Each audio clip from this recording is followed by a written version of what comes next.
जय भीम दोस्तों। अभी हाल ही में 11 अप्रैल को फिल्म फुले रिलीज होने वाली थी दोस्तों, और इसका ब्राह्मणवादी संगठनों ने खुलकर पुरजोर विरोध किया। लेकिन कमाल की बात यह है दोस्तों, इस फिल्म में ऐसा कुछ भी गलत नहीं दिखाया जा रहा है जो कि इतिहास में हुआ नहीं है। इसमें वही दिखाया गया है जो सच्चाई है। और मुझे ये समझ नहीं आता, ये जितने भी ब्राह्मणवादी संगठन है या हिंदूवादी संगठन है, इनको क्या दिक्कत होती है। जैसे कोई पीके फिल्म आती है, ओ माय गॉड फिल्म आती है, जो समाज में जागरूकता फैलाती हैं, जो कि समाज के इतिहास की सच्चाई बयां करती हैं, ऐसी फिल्मों को सिवाय ब्राह्मणवादी संगठनों के कोई भी दूसरा व्यक्ति विरोध नहीं करता, बायकॉट नहीं करता। और ये विरोध क्यों करते हैं? इसका सीधा सीधा सा कारण है इनकी जातिवादी मानसिकता, क्योंकि ये मनुवादी टाइप के लोग हैं। इनकी सोच मनुस्मृति से ही मिली हुई है, इनके संस्कारों में मनुस्मृति समाई हुई है। तो ऐसे लोग क्यों ना विरोध करेंगे? विरोध इसलिए करते हैं ताकि बहुजन जाग ना जाए, बहुजन समाज के लोग जागरूक ना हो जाए, उनको सच्चाई पता ना चले कि हमारे पूर्वजों के साथ क्या क्या हुआ, कैसे कैसे हुआ, और इन लोगों ने क्या क्या अत्याचार किए, और एक विशेष समुदाय को कैसे अलग रखा गया मुख्य धारा से, इनको अधिकारों से वंचित रखा गया, इनको हमेशा जाति के नाम पे इनका उत्पीड़न शोषण किया गया। तो उसी आधार पे एक फिल्म आई ज्योतिबा फुले की जीवनी के ऊपर, फुले, जो कि प्रतीक गांधी ने बनाई है, और ये 11 अप्रैल को रिलीज होने वाली थी। लेकिन कमाल की बात यह है दोस्तों कि ब्राह्मणवादी संगठन इसका विरोध तो कर ही रहे थे, लेकिन सेंसर बोर्ड ने भी उनकी बात को ध्यान में रखते हुए इस फिल्म पे रोक लगा दी रिलीजिंग पे, और इसमें बहुत सारी एडिटिंग करने के लिए कहा गया, मतलब काट छांट, जो एक्चुअल में जो सीन दिखाए जाने थे, जिसके ऊपर पूरी फिल्म टिकी हुई है, उन्हीं सीनों को काटने की बात कर रहा सेंसर बोर्ड। मुझे समझ नहीं आता, सेंसर बोर्ड एनिमल जैसी मूवी को ग्रीन चिट दे देता है, ठीक है। इसके अलावा न जाने कितनी वल्गर मूवीज बनती हैं, उनमें गाली गलौज, कबीर सिंह जैसी मूवी गाली गलौज खुलकर हो रही है, वहां सेंसर बोर्ड को कोई एतराज नहीं है। वल्गर सीन दिखाए जा रहे हैं, सेंसर बोर्ड को कोई एतराज नहीं है, ठीक है। आधे नंगे दृश्य दिखाए जा रहे हैं, ठीक है, लड़कियों को नंगा दिखाया जा रहा है, उसमें सेंसर बोर्ड को कोई दिक्कत नहीं है। सॉफ्ट पॉर्न के तौर पर पूरी फिल्म बनाई जा रही है, उसमें कोई दिक्कत नहीं है। लेकिन जहाँ कोई समाज सुधारक, कोई जागरूक करने वाली फिल्में आती हैं, वहां पर सेंसर बोर्ड को दिक्कत होने लगती है। सीधी सी बात है, भाजपा का शासन है, और पहले चुनाव आयोग था इसमें लिप्त, और अब सेंसर बोर्ड भी इसमें लिप्त है। जब भी कोई फिल्में ऐसी आती है जहाँ पर ब्राह्मणवाद की पोल खोली जाती है, चाहे वो ओ माय गॉड हो, चाहे वो पीके हो, चाहे वो कोई भी मूवी हो जो बहुजन समाज से जुड़ी हुई आती है, उसका विरोध तो होता ही है। जैसे आर्टिकल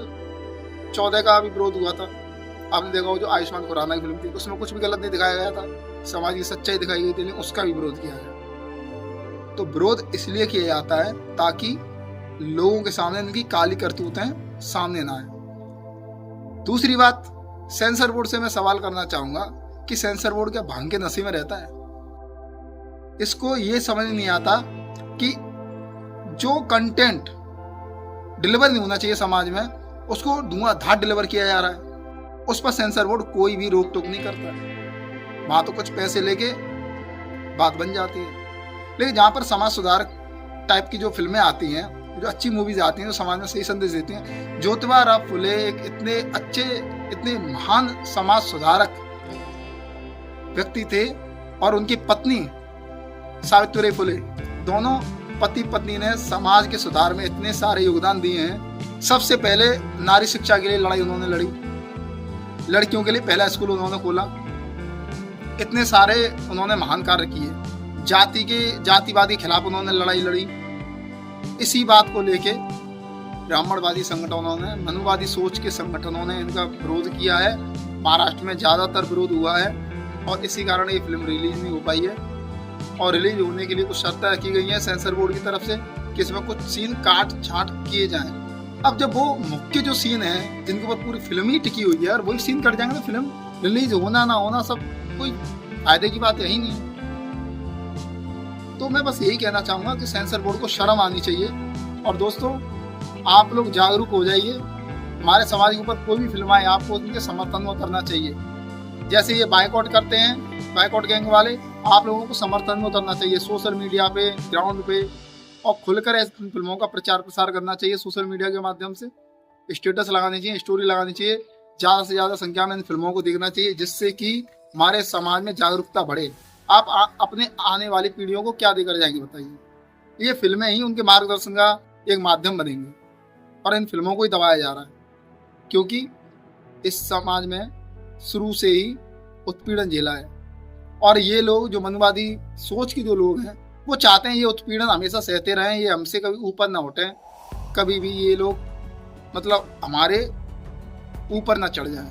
इनको ये लगता है ये लोग अच्छे अच्छे घरों में रहने लगे हैं, अच्छी नौकरियां करने लगे हैं, अच्छी गाड़ी कार सब इनके पास है, अच्छे अच्छे पदों पर पहुंच रहे हैं। तो कभी आरक्षण का विरोध करते हैं, कभी SC ST कोटे का विरोध करते हैं, ये कभी दहेज एक्ट का विरोध नहीं करेंगे, जिसमें कि उसका गलत मतलब मिसयूज होता है, उसका ये कभी विरोध नहीं करते।